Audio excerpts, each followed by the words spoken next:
Yo, welcome to Trippy Commentaries and our Star Wars Episode 7 preview. I'm not sure we learned a whole lot from the trailer. I'm a little bit disappointed. Let's go ahead and get into it. I'm RJ, here with Justin. What's up, Trippy Nation? And K-Mac. Yo, what's going on?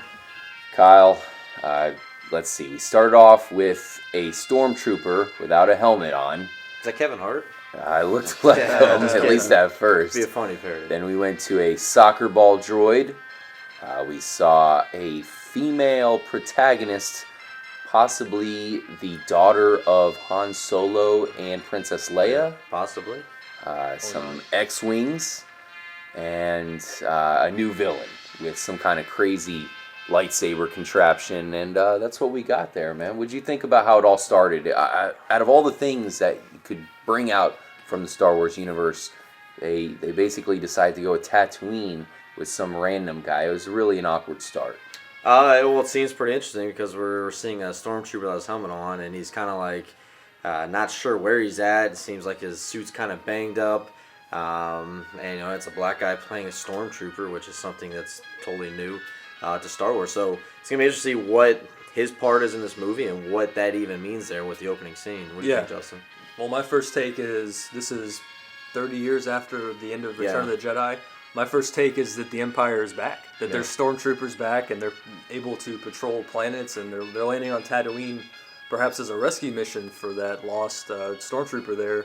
And I have a feeling, just based on where his name is in the credits, I have a feeling that guy's going to have a pretty big role here. Yeah, definitely. So they return to Tatooine. For some reason, the Millennium Falcon will return. That's, of course, another big thing that we saw on the short teaser trailer, the return of the Millennium Falcon. So it's back on Tatooine, where it all started in Episode 4, at least. And I guess the reason for starting there is, for some reason, they're going to have possibly that main protagonist there, possibly the daughter of one of the stars of the old Star Wars movies, there in Tatooine. And I think that's where it's probably going to grow, at least from kind of the start of this movie. I'm sure they'll probably have some things before that, but that's probably where we'll grow and learn the new characters. That's probably where they've been living for the past 30 years as well, too. Now, we saw the villain character with the crazy triple lightsaber. What do you take out of that? Anything? Looks like another Darth Maul kind of character. We didn't see its face at all. Yeah, obviously the narration kind of paints the picture. The Force has awakened in the dark side and the light side. Right. So look, you're seeing a guy going into that awesome winter forest atmosphere with a cross-looking, sword type looking with the handle going on. That could be dangerous. You could cut off some body parts with that thing.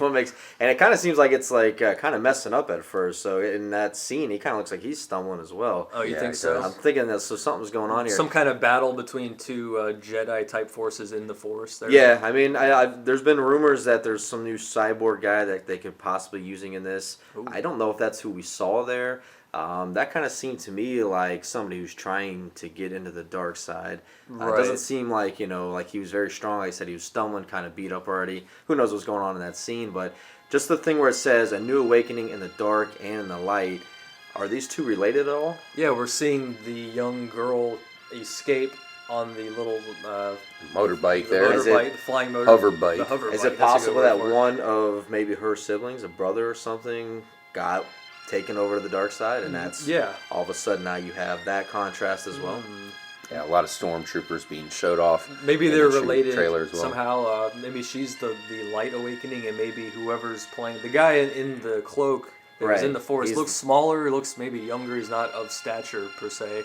My guess is that he is the actor Adam Driver, who they brought on to be a villain, but of an unknown role right now. Yeah, and honestly, from me seeing him on TV, I was not impressed by his acting, so I was kind of worried. Maybe he will turn into a little badass villain here. Will he last beyond the first movie? We don't know yet. Yeah, good question.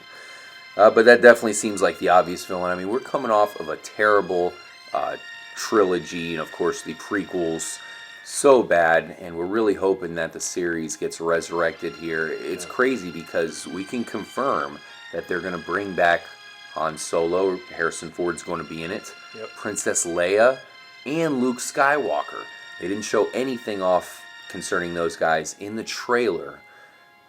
Man, it would have been But nice to see they have something. the Millennium Falcon, so They do have the Millennium Falcon. That was the biggest we know what the got. pilot of that is. So The Falcon is still, I'm thinking that Han is retired. This is way in the future, decades in the future. The next generation is coming along. yeah, I have a feeling that, Han, Luke, and Leia will have a secondary role in this. They'll be more of the mentor type. Or perhaps they will have a dark twist in one of those characters later on.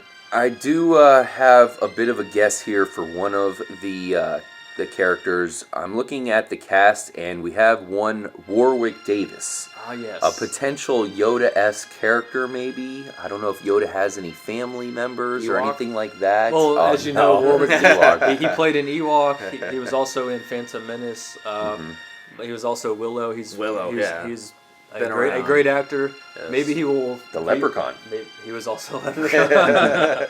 Maybe he will portray an Ewok again, or there's a new mini species to be discovered. An Ewok maybe again. Yoda had a kid that none of us knew about. Knowing that it is Disney, I mean, there's certainly a good chance that they would bring the Ewoks back. In fact, I think they're going to bring back a lot of these money-making properties from Star Wars. Darth Vader cannot come back, but maybe they bring back some new Darth Vader, different from the guy we saw in the trailer. Maybe some sort of customized stormtrooper. That would be cool.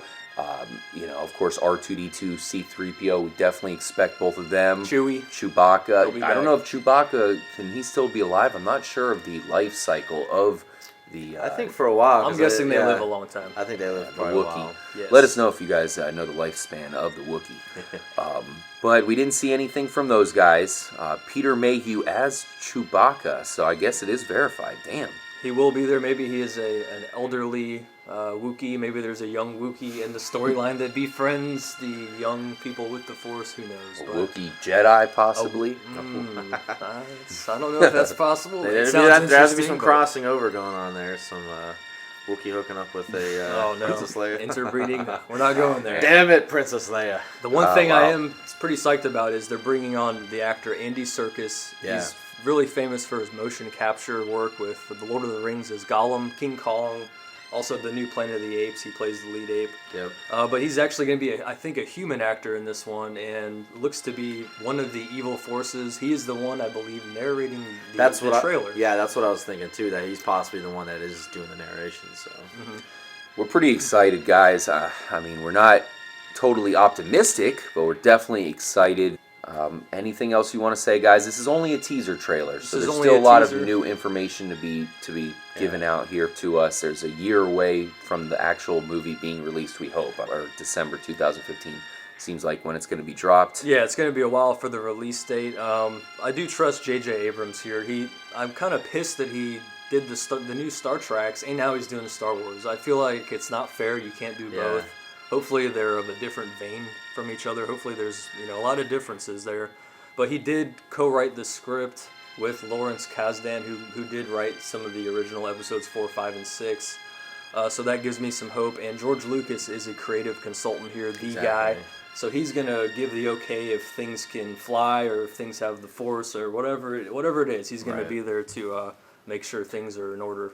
Obviously, I'm not too happy. I'm not excited about that portion because he didn't do good in the first three, or the episode 1, 2, and 3. Well, the biggest thing for me is the return of John Williams here. He's one of my favorite composers of all time, the best movie scoring composer of all time. So he couldn't do Jurassic Park because he was busy, I think, with Star Wars here.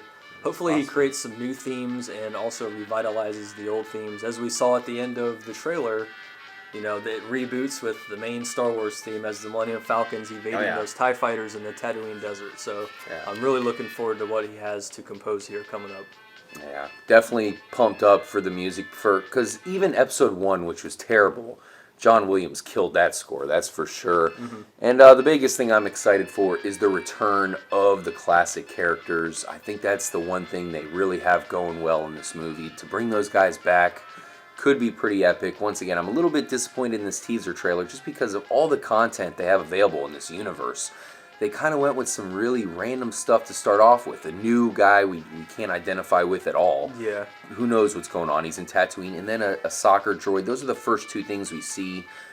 especially with the backdrop of this movie. I felt like they could have done such a better job. Start with the female protagonist. I mean, that's a big deal. We haven't had a true female lead in these movies. I mean, we had Carrie Fisher, but I'm talking about an actual warrior that's going to go out and beat some asses. I think we're going to get in this new movie. Also, the Star Wars saga has never really had a minority lead character either. So maybe this is just based on where his name is on the credits, but that lost stormtrooper might turn into something. I think that's for the Force, for the Alliance. Of it. Yep. Yeah, I agree. So I mean, I think they did this just to get a lot of speculation flying around, kind of get people talking about it. They want to show a little bit, but not too much, and introduce some new things. Like how they started, it was like, well, what the heck is this? So I think they did a good job at that. Obviously, they don't want to give us anything yet. They're not really even discussing much. Not a lot of stuff's been confirmed yet. So they want to get some buzz going online, all that stuff. Get people anticipating actually the first official trailer. Yeah. So if they can pull that off, then they have the opportunity here to make a really good movie, and hopefully, for the sake of Star Wars, like you said, episodes 1 through 3. 3 was okay, I liked it, but 1 and 2 were just terrible. They're forgettable. I hardly remember them, and I've seen them a couple times each. Let's hope they revert back to their ways from 4, 5, and 6, and continue the saga of Star Wars. J.J. Abrams is co-writing this movie along with the co-writer of Empire Strikes Back and Return of the Jedi, so that's a real big deal. Right. Hopefully they can get this series going in the right direction. I think they will, and he's directing it, but he's kind of handing off the reins for the next episodes, which they're already planning. They've already selected different directors, and that's what they did before. Weird. Sometimes trilogies have the same director. I prefer that, but with their working schedule, that might not allow that because they want these things to be pumped out on a yearly basis, and the revenues are going to be crazy. Yeah. We just showed a picture of the Emperor, and I feel like that's a character they're going to have to resurrect. Obviously, they're not going to bring back the same guy, but they're going to have to bring a new character with that same persona. Right. And from the trailer, that teaser, that was the kind of the character it sounded like who was talking, of course. So I think in this first movie here, we're going to see the birth of this new evil, and it's going to have to carry through all 3 of the movies. So the first one's going to be really cool to see what they have planned, because in the second one and the third one, we're going to have an idea what they're doing. But this is going to be a fresh start, and there's definitely a lot to talk about as we get closer to the release of Star Wars: The Force Awakens. Yeah, I'm pretty excited. I wanted to ask you guys what you thought of the sub-name there, The Force Awakens, because traditionally not all the Star Wars before had that until The Phantom Menace and all that. Yeah. So what do you think of The Force Awakens? I really like it, actually. Mainly because I'm not a fan of the prequel subtitles at all. I didn't like any of those. So I actually, maybe the third one, that's okay. But this one, I could definitely get behind. Yeah, I like that. I mean, because it's 30 years later, so maybe things kind of go dormant. There's really nothing going on. Then all of a sudden, Force Awakens. We don't know if that means the bad Force Awakens, the dark side. Sounds like both do. Or both. So yeah, when they say in dark and light, all of a sudden now, 30 years later, something new is coming. So I like it. It definitely leads into this first episode of the trilogy. The only downside for me is it reminds me a little bit of the game The Force Unleashed. It's a little bit too close for that, but what can they do? They're coming out with a title that's going to get a lot of people interested. Yeah. Seems to have worked. What do you think about the title, Justin? You happy with it? At first I wasn't, but it has grown on me. I know there was a lot of backlash online, but that's going to be accepted. You got trolls everywhere these days, so don't listen to the hate. I think it fits the theme as the narration kind of states. It goes perfectly along with that. Yep. And just beware of fake trailers out there, everybody. Yeah. Yes, there is one out there. Yeah, it's very good. Far better very well. than the actual Very teaser entertaining. trailer. Hopefully the real movie has a storyline based on what the hell that one's got going on. But let us know what you guys think, of course, of the title and the limited details that we have right now for this Star Wars. Thanks again for joining us, guys. I'm RJ for Justin and K-Max. Stay tuned. We'll bring you any new information as it comes out. Stay trippy, guys.